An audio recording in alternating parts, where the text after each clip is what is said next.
په صحیح بخاري کې دا حدیث دی د عبدالله بن عباس رضی الله عنهما چې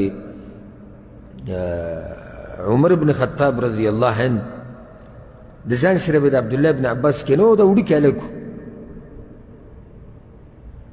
نو چا په اعتراض وکړو امیر المؤمنین ته دې کېني ځان سره مشران کسان تا سره ناستې دي خو زموږ زامن هم شته چې دې کېني بیا زموږ زامن دې هم کېني ستا په مجلس کې نو هغې مجلس جوړ کړو او وی دعاه مع اشیاخ بدر الله اکبر د بدر بوډاګانې را جمع کړو یعنې د بدر په غزا کې چې کوم صحابه کرام شریک شي او د عبدالله بن عباس یې کېنو او به یې تپوس وکړو اذا جاء نصر الله والفتح باره کې تاسو څه وایي دې صورت کې څه ته اشاره ده بعض ویې دې کې خو واضح ده چې الله موږ ته وایي چې حمد وایي او بخانې ډېرې غواړئ چې کله تاسو ته مرسته میلاو شي بعض وایي موږ څه نشو ویلی بعضو څه وایي بعضو څه وایي امیر المؤمنین عبدالله بن عباس ته ته څه وایې وی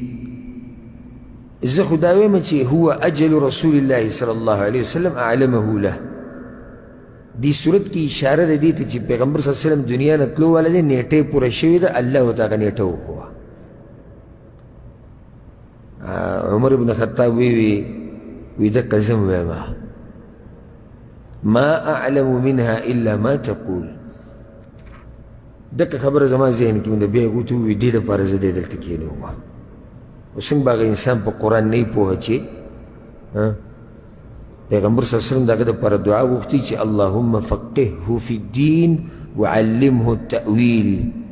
یا الله په دین یې پوهه که په قرآن یې پوهه که